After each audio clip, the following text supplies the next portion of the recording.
Fighting second, কাটা second, তাই তো?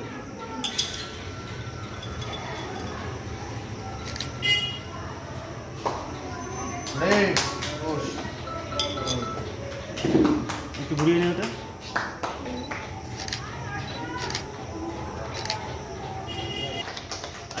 একটু আগে যে সামনে যে সামনে যাবে।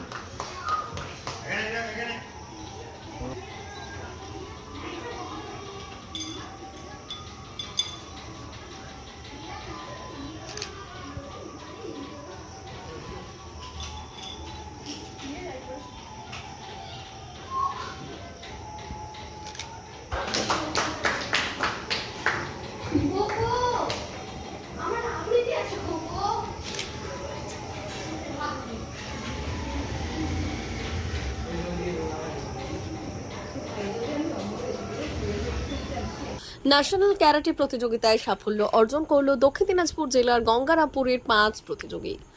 ফুনাকোশি Shotokan karate All India Open চ্যাম্পিয়নশিপে অংশগ্রহণ করে 7টি গোল্ড ও 3টি সিলভার পদক পেয়ে জেলার মুখ উজ্জ্বল করল প্রতিযোগীরা।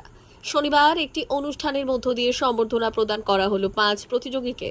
জানা গেছে গত মাসের 20 তারিখে হাওড়া ইন্ডোর স্টেডিয়ামে অনুষ্ঠিত হয় Funakoshi Shotokan karate All India Open championship, যেখানে গোটা রাজ্যের সাথে সাথে দক্ষিণ দিনাজপুর জেলার গঙ্গারামপুরের 5 প্রতিযোগী অংশগ্রহণ করে।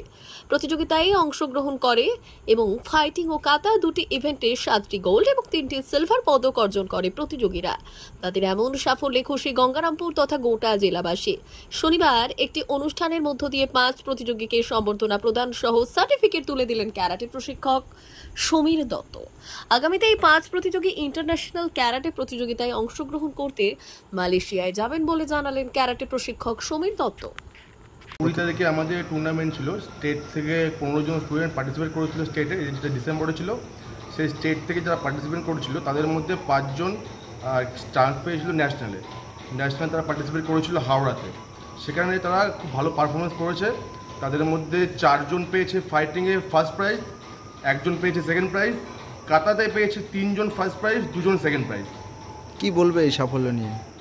আমার গঙ্গারামপুর বসে খুব খুশি এবং তারা কোয়ালিফাই করেছে ইন্টারন্যাশনাল টুর্নামেন্ট মালয়েশিয়াতে, যেটা ডিসেম্বরে হওয়ার কথা আছে, 2025 ডিসেম্বরে। কতটা আশাবাদী, কি সাফল্য অর্জন পাবে এরপরে? আমাদের এখন একটাই লক্ষ্য যে ইন্টারন্যাশনাল তাদেরকে আরও ভালোভাবে তৈরি করা এবং ইন্টারন্যাশনালে ফার্স্ট বা সেকেন্ড প্রাইজ জেতা। ঠিক। আমরা গত 20 তারিখে হাওড়া ইন্ডোর স্টেডিয়ামে পার্টিসিপেট করেছিলাম ন্যাশনাল টুর্নামেন্টে। আগে আমরা স্টেট খেলেছিলাম, সেখানে আমরা প্রত্যেকেই কিছু না কিছু পেয়েছি।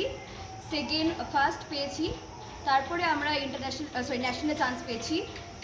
সো আমরা 7টা গোল্ড পেয়েছি আর 2টো সেকেন্ড পেয়েছি, প্রাইজ সিলভার পেয়েছি। কেমন লাগছে? খুবই খুশি, আগামীদের জন্য আরও বেশি এক্সাইটেড।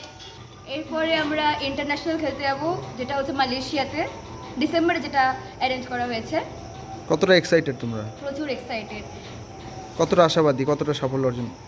আর সব কিছু তো স্যারের জন্যই আমরা এতদূর পৌঁছেছি। আশা করি স্যারের এফোর্টসের জন্য আমরা আরও দূরে পৌঁছাবো, এটাই। তোমার নাম? আমার নাম দেবাংশী দাস। বিশেষ প্রতিবেদন, উত্তর বাংলার সংবাদ।